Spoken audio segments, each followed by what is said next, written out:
தமிழக மக்கள் அனைவருக்கும் எதிரி வணக்கம்.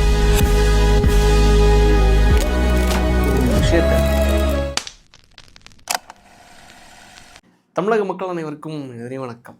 ஒன்று கூட போகிறாங்க அப்படின்னு சொல்லியிருந்தேன்ல, அதே மாதிரி தான் வரக்கூடிய ஆகஸ்ட் 3ஆம் தேதி அனைத்து கட்சிகள், அதாவது டிவிகேக்கு எதிராக திமுக, அதிமுக, பிஜேபி, அதையும் தாண்டி லைக் நம்ம நாம் தமிழர், இவங்க எல்லாருமே, அதாவது ஒரே சித்தாந்தம் கொண்ட அனைத்து கட்சிகளும் நம்ம ஒன்று கூடி டிவிகேக்கு எதிராக வரக்கூடிய ஆகஸ்ட் 3ஆம் தேதி மிகப்பெரிய ஒரு போராட்டத்தை நடத்த போகிறோம் அப்படின்னு சொல்லிட்டு முன்னாள் முதல்வர் திரு ஸ்டாலின் அவர்கள் ஒரு அழைப்பை கொடுத்துருக்கார்.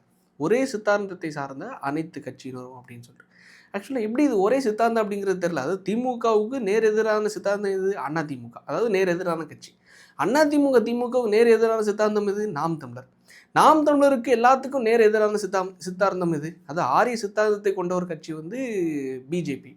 அப்போ இது எதுவுமே ஒன்றுக்கு ஒன்று ஒத்து வர்றதுக்கூடிய கட்சிகள் கிடையாது, கொள்கைகளும் கிடையாது, ஐடியாலஜிகள், கோட்பாடுகள் எதுவுமே கிடையாது. ஆனால் வரக்கூடிய ஆகஸ்ட் 3ஆம் தேதி நம்ம எல்லாரும் ஒன்றிணையணும். நம்ம எல்லாரும் ஒன்றிணைஞ்சு திமுக, அதாவது டிவிகே அரசுக்கு நம்ம இதுக்கு மேலே காலெல்லாம் கொடுக்க முடியாது. 6 மாத காலங்கள் நான் சொல்லியிருந்தேன். மே 3ஆம் தேதி இவங்க நம்ம எலெக்ஷன் ரிசல்ட் வந்துச்சு. இவங்க பொறுப்பேற்றதுக்கு அப்புறமா ஜூன் வந்துருச்சு. இப்போ ஜூலையே முடிய போகுது, 2 மாதங்கள் ஆகிடுச்சு. ஆனால் நான் 6 மாதம் டைம் கொடுத்துருந்தேன். பட் இருந்தாலும் வேறு வழி இல்லை. இப்போ எங்களுக்கு கண்டென்ட் வேணும், இப்போ எங்களுக்கு ஏதாவது போராட்டம் பண்ணியே ஆகணும். ஸோ வீட்டில் இருக்கிறது முடியலை. அதனால் இப்போ இந்த கடைசி காலத்தில் நம்மளுக்கு எதாவது பண்ணிகிட்டே இருக்கணுமே அப்படின்னு சொல்லிட்டு திமுக வரக்கூடிய ஆகஸ்ட் 3ஆம் தேதி எல்லா கட்சியினரும் சேர்ந்து ஒரு போராட்டத்தை பண்ண போகிறாங்களாம். இன்னொரு பக்கம் என்ன நடந்திருக்குன்னா, இந்த கரூர் வழக்கில் இந்த அரசு லைக் கவர்மெண்ட் போஸ்டிங்ஸ் கொடுத்தாங்கல்ல, கிட்டத்தட்ட 41 குடும்பங்களில் கிட்டத்தட்ட நாங்கள் செலக்ட் பண்ணி இவங்களுக்கெல்லாம் இந்தந்த வேலைகள்னு சொல்லிட்டு கொடுத்துருந்தாங்கல்ல. அந்த வேலைகளை நாம் தமிழர் கட்சியிலேருந்து நம்ம மதுரை பெஞ்சை அணுகி, அதாவது ஹைகோர்ட், அதாவது உயர்நீதிமன்றத்தோட மதுரை பெஞ்சை அணுகி நாங்கள் குவாஷ் பண்ணிட்டோம், அந்த ஆர்டர் கொடுத்ததே ரத்து பண்ணிட்டோம் அப்படின்னு சொல்லிட்டு காலரை தூக்கிட்டு கொண்டாடலாம் செஞ்சாங்களே. இதுக்கு அடுத்து வரோம்டா, அடுத்து ஒவ்வொன்றா நான் வரோம், ஜீரோலேருந்து வரோம், பின்னாடியே வரோம் அப்படின்னு சொல்லியிருந்தாங்க இல்லை. அது எதுக்கு பின்னாடி போகிறாங்கன்னா, டிவிகே அரசாங்கம் மதுரை உயர்நீதிமன்றத்தோட அந்த பெஞ்சு கொடுத்த அந்த வழக்கை, அதாவது அந்த தீர்ப்பை ரத்து பண்ணுறதுக்காக சுப்ரீம் கோர்ட்டுக்கு போகிறாங்களாம். சுப்ரீம் கோர்ட்டுக்கு போய் இந்த அரசு வேலையை திருப்பி இவங்களுக்கு கொடுக்கணும், இந்த தீர்ப்பை ரத்து பண்ணதுக்கு தடை விதிக்கணும் அப்படின்னு சொல்லிட்டு, அதாவது உயர்நீதிமன்றத்தோட தீர்ப்பை தடை விதிக்கணும்னு சொல்லிட்டு உச்சநீதிமன்ற சுப்ரீம் கோர்ட்டுக்கு டிவிக்கே போகிறாங்களாம். அப்போ இங்கே நாம் தமிழருக்கு என்ன சண்டை, எப்படியாவது இந்த வழக்கையும் ஜெயித்தே ஆகணும், நம்ம உச்சநீதிமன்றத்திலையும் போய் ஜெயித்தே ஆகணும்னு சொல்லிட்டு நம்மளோட தீரன் திருமுருகன், நாம் தமிழர் கட்சி சார்ந்த வழக்கறிஞர்னா வீடியோலாம் போட்டிருக்காரு. நான் சீரோலேருந்து வரேன்டா, நான் அமைச்சர் கிடையாது, நான் எம்எல்ஏ கிடையாது, நான் மாவட்டத்தில் யாருமே கிடையாது, சாதாரண ஒரு வழக்கறிஞர், இனி உனக்கு தெரியும் படித்தவனோட பவர் என்னன்னு தெரியும் பாரு, நான் உச்சநீதிமன்றத்துலேயும் போய் உனக்கு அந்த வழக்கை ஜெயிப்பேன் பாரு, இந்த 41 பேருக்கும் யாருக்குமே வேலை கிடைக்க விடாமல் பண்ணுறேன் பாரு அப்படின்னு சொல்லிட்டு நாம் தமிழர் கட்சியிலேருந்து லைக் வழக்கறிஞர் அணி ஸ்ட்ராங் ஆகிட்டோம். இனிமேல் நாங்கள் லீகலாக பார்த்துக்குறோம், மக்கள் மனதை எங்களால் வெல்ல முடியலை, இனிமேல் எங்களுக்கு வெல்லணும்னு அவசியமும் இல்லை, மக்கள் எங்களை புறந்தள்ளிட்டாங்க, இனிமேல் மக்கள்லாம் எங்களுக்கு வேணாம், இனிமேல் எங்களுக்கு நீதிமன்றம் போதும், நீதிமன்றத்தையும் நாங்கள் நம்புகிறோம், நீதிமன்றம் எங்களுக்கு நீதியை கொடுக்குறாங்க, மக்கள் எங்களை நீதியை கொடுக்கல, மக்கள் எங்களை வீட்டிலேருந்து புறந்தள்ளி அடித்து வெளியே உரட்டி விட்டுட்டாங்க, பூஜ்ஜியத்துக்கு கீழே கொண்டு தள்ளி விட்டுட்டாங்க, இனிமேல் எங்களுக்கு நீதிமன்றமே போதும், நீதிமன்ற வாசலே போதும்னு சொல்லிட்டு நாங்கள் இனி சீரோலேருந்து பிடிச்சி உச்சநீதிமன்றம் வரைக்கும் வாதாடி அந்த வழக்கை ஜெயிக்க போகிறோம்னு சொல்லிட்டு ஒரு தீர்மானத்தை எடுத்து கிளம்பிட்டாங்க. ஆக்சுவலாக என்னென்னா, இதில் ஜெயித்து அவங்களுக்கு என்ன கிடைக்க போகுதுங்கிறது எனக்கு தெரில. டிவிக்கு இதை ரொம்ப வீரியமாக எடுக்கிறாங்கல்ல, லைக் உச்சநீதிமன்றத்துக்கு போய் நம்ம இதை ஜெயித்து நாம் தமிழர் நம்மக்கிட்ட வென்றுட்டாங்க, நாம் தமிழர் கட்சியை சார்ந்த வழக்கறிஞர் அணி நம்ம கொடுத்த அரசாணையை தடை போட்டுட்டாங்க அப்படின்னு சொல்லிட்டு ஒரு வீராப்பில் ஒரு சண்டை போயிட்டுருக்குல்ல, இந்த சண்டை அப்படியே கொஞ்சம் ஓரமாக தூக்கி வச்சுருங்க. இன்னொரு முக்கியமான பிரச்சனை உச்சநீதிமன்றத்தில் சுப்ரீம் கோர்ட்டில் ஒன்று போயிட்டு இருந்துச்சு, யாராவது கவனிச்சிங்களா அப்படிங்கிறது தெரில. ஜஸ்ட் நம்மளும் எல்லாருமே பேசிகிட்டு இருக்கிறதுனால நாம் தமிழர்லேருந்து இப்படி பண்ணுறாங்க, நாம் தமிழர் சீமான் அவர்கள் கோட்பாடை தாண்டி போகிறார், விஜய் அவர்கள் இந்த விஷயங்களை பண்ணுறார், முதல்வர் திரு விஜய் அவர்களுக்கு நம்ம டைம் கொடுக்கணும், அவர் நிரூபிக்கட்டும், நிரூபிக்கிறது மூலமாக சரி நிறைய திருத்தங்கள் பண்ணுறாரு இல்லையா. திருப்பத்தூரில் கூட ஏன் இன்னைக்கு 60 ஆண்டுகளாக கரண்ட் கனெக்ஷனே எங்களுக்கு இல்லாத மக்களுக்கு டிவிக்கு அரசாங்கம் வந்ததுக்கப்புறமா அந்த பகுதியை சார்ந்த அந்த தொகுதியை சார்ந்த எம்எல்ஏ 60 ஆண்டுகளாக நாங்கள் இருட்டில் வாழ்ந்துட்டு இருந்தோம், ஆனால் இன்றைக்கி கரண்ட் கனெக்ஷன் கொடுத்துருக்காங்க அப்படின்னு சொல்லிட்டு மக்கள் கொண்டாடிட்டு இருக்காங்க, கிரவுண்டில் எல்லாம் கொண்டாடுறாங்க, எல்லாம் பண்ணுறாங்க. சீமானுன்னு சொல்லிட்டு ஒருத்தர் வந்து நம்ம வழக்கு போட்டு நம்மளோட உரிமைகளை வந்து ஒட்டுமொத்தமாக ஒரு வேலை கிடச்ச ஒரு குத்தமாயா பண்ணிட்டு இருக்காரு அப்படின்னு சொல்லி இந்த கண்டென்ட் சுற்றி ஓடிட்டு இருக்கு. முதல்ல ஒரு கிண்டி பிரிட்ஜுக்கு மேலே ஏறி வந்து கண்ணாடி போட்டுட்டு ஸ்டைலாக பார்க்குறாரு பாருங்களேன். இதெல்லாம் சுற்றி வேற மாதிரி போயிட்டு இருக்கு. எல்லாம் ஓகே, சூப்பர், நல்லா அழகாக பண்ணிட்டு இருக்காங்க. எல்லாம் நீங்கள் எல்லாம் சொல்கிற மாதிரி போக்கி சிஎம்மாக இருக்காரு, ஸ்டைலான சிஎம்மாக இருக்காரு. அதனால ஜென்சிக்கான நல்ல ஒரு முதலமைச்சராக வராரியா, மாற்றத்திற்கான முதல்வராக இருக்கார். ஒரு தவறு செஞ்சால் அதையும் தட்டி கேட்குறாரு, தூக்குறாரு, புழல் சிறையில் கொண்டு போய் அவர் கட்சிக்காரங்களே அடைக்கிறாங்க அப்படின்னு சொல்லிட்டு எல்லாம் செஞ்சுட்டு இருக்காங்க. எல்லாம் சூப்பர் ரைட்டு, நம்மளும் பேசிட்டு இருக்கோம், நம்மளும் பாராட்டிட்டு தான் இருக்கும். சுப்ரீம் கோர்ட்டில் என்ன நடந்திருக்கு தெரியுமா? மே மாதம் 28 ஒரு வழக்கு வந்து சுப்ரீம் கோர்ட்டில் வருது. அதாவது ஆர்டர் கொடுக்க போகிறாங்க. அது என்ன வழக்குனா, நம்ம தமிழ்நாட்டுக்கிட்ட 219 சீட் இருக்குது. அது எதுக்குன்னா, இப்போ எம்பிபிஎஸ் படிக்கிறாங்க. எம்பிபிஎஸ் படித்து முடிச்சதுக்கப்புறமா எம்டி படிப்பாங்க, இல்லை எம்எஸ் படிப்பாங்க. இதெல்லாம் படிக்கிறாங்க இல்லை, இது படித்ததுக்கப்புறமா மேல் படிப்பு இன்னும் இருக்குது. லைக் வந்து சூப்பர் ஸ்பெஷாலிட்டி டிகிரி அப்படின்னு சொல்லிட்டு சொல்லுவாங்க. அது வந்து அந்த மருத்துவ மாணவர்களுக்கு கரெக்டாக தெரியும். இந்த சூப்பர் ஸ்பெஷாலிட்டி டிகிரி வந்து கிட்டத்தட்ட 219 சீட் வந்து நம்ம தமிழ்நாட்டுக்காக ஒதுக்கப்பட்டிருக்கு. அதாவது நம்ம ஸ்டேட் கவர்மெண்ட் கோட்டாவில் வந்து கோட்டாவின் பேரில் 219 சீட் வந்து ஸ்டேட் கவர்மெண்ட் கோட்டா கீழே இருக்குது. இந்த 219 சீட்டில் 151 சீட்ஸ் 151 சீட் வந்து ஃபில் ஆகாமல் இருக்குது. அது கரெக்டான மார்க். இப்போ எக்ஸாம்பிளுக்கு 100க்கு 80 மார்க் எடுத்தால் அவங்க வந்து ஒரு குறிப்பிட்ட கோட்டாக்குள்ளே அவங்க உள்ளே வந்துடுறாங்க. இல்லை 70 மார்க் ரெண்டாவது வாட்டி திருப்பி வந்து அவங்க எடுக்கும்போது 70 மார்க் எடுக்கிறாங்கன்னு வச்சுக்கோங்களேன், அவங்கள திருப்பி எடுக்கிறாங்க. அப்போ 70 கீழே வரும்போது ஸ்டேட் கவர்மெண்ட்டில் வந்து குவாலிஃபைடான மெடிக்கல் ஸ்டூடெண்ட்ஸ் இல்லை. அதனால் வந்து பேலன்ஸ் சீட் இருக்குது, சீட்டுகள் அவைலபிளாக இருக்கிறதுனால இந்த பேலன்ஸ் 151 சீட்ஸையும் நாங்கள் வந்து ஆல் இண்டியா கோட்டாவுக்கு மாற்றிடுறோம். அப்போ ஆல் இண்டியா கோட்டாவுக்கு மாற்றிட்டா இங்கே அன்ஃபில்டாக நிரப்பாமல் இருக்கக்கூடிய சீட்டுகள் பிற மாணவர்களுக்கு இது வந்து உபயோகமாக இருக்கும். பிற மாணவர்கள்லாம் யார்? கேரளாவை சார்ந்தவர்கள், கர்நாடகாவை சார்ந்தவர்கள், மகாராஷ்டிராவை சார்ந்தவர்கள், பீகாரை சார்ந்தவர்கள், பிற சார்ந்தவர்கள்னு சொல்லிட்டு நம்ம இந்தியா முழுவதுமாக இருக்கக்கூடிய அனைத்து மாணவர்களும் போட்டி போடலாம், இந்த சீட்டை வந்து நிரப்பலாம் அப்படின்னு சொல்லிட்டு இந்த கோட்டாவுக்கு 151 சீட்டையே மாற்றுறாங்க. மாற்றுறதுக்கான வழக்கு தான் மே 28 சுப்ரீம் கோர்ட்டில் வருது. ஆக்சுவலாக இந்த 151 சீட்டும் நம்ம மாணவர்களுக்காக இருந்துச்சுன்னா எப்படி இருக்கும் தெரியுமா? நம்ம மாணவர்கள் இங்கே தேர்வு எழுதி அந்த கோட்டா கீழே வரும்போது திருப்பி 3வது வாட்டி அவங்க எடுக்கும்போது இந்த 151 சீட்டும் அவங்களுக்கு வந்து ஃபில் ஆகி அவங்க வந்து உள்ளே போயிடுவாங்க. அப்போ 219 சீட்டில் யார் இருப்பா? நம்ம தமிழ்நாட்டை சார்ந்த மெடிக்கல் ஸ்டூடெண்ட்ஸ் வந்து சூப்பர் ஸ்பெஷாலிட்டி டிகிரி படிக்கிறதுக்காக அந்த 219 சீட்டையும் ஃபில் பண்ணிடுவாங்க.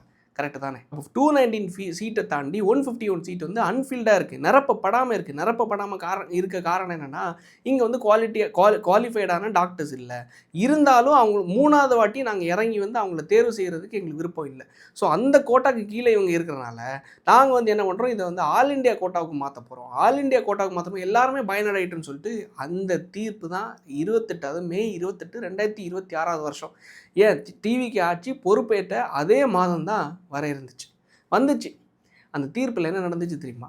அதாவது போன கவர்மெண்ட்லையாச்சும் டிஎம்கே கவர்மெண்ட்டில் நம்ம முட்டெல்லாம் கொடுக்கல, அவங்க அட்வொகேட்ஸ் அப்பாயின்ட் பண்ணியும் கோட்டை தான் விட்டாங்க. 2024 கிட்டத்தட்ட 119 சீட்டு. அதுக்கடுத்து 2025 145 சீட்டுன்னு சொல்லிட்டு கிட்டத்தட்ட ஃபஸ்ட்டு 119 அடுத்து 145ன்னு சொல்லிட்டு 2 வாட்டியும் கோட்டை தான் விட்டாங்க. வில்சன் சொல்லிட்டு ஒரு அட்வொகேட்டை தான் டிஎம்கே சார்பாக அப்பாயின்ட் பண்ணியிருந்தாங்க இதே வழக்குக்கு. ஆனால் திமுக கவர்மெண்ட் முடிஞ்சிருச்சுல்ல, திமுக கவர்மெண்ட் முடிஞ்சதுக்கப்புறமா டிவிகே கவர்மெண்ட் அமைஞ்சதுக்கப்புறமா மே 28 அந்த கேஸோட ஹியரிங் வரும்போது அட்வொகேட்டை அப்பாயின்ட் பண்ணவே மறந்துட்டாங்க. சரி, விஜய் அவர்களுக்காச்சும் இது தெரிலையா? புது முதலமைச்சர், புது சீட்டு. சரி, நம்ம ஒரு எக்ஸாம் எழுதணும், அந்த எக்ஸாம் பாஸ் ஆகுமானே தெரியாமல் நம்ம ஒரு எக்ஸாம் எழுதணும், நமக்கே நம்பிக்கை இல்லை, ஆனால் பாஸ் ஆகிட்டோம், மக்கள் எல்லாரும் ஓட்டு போட்டாங்க.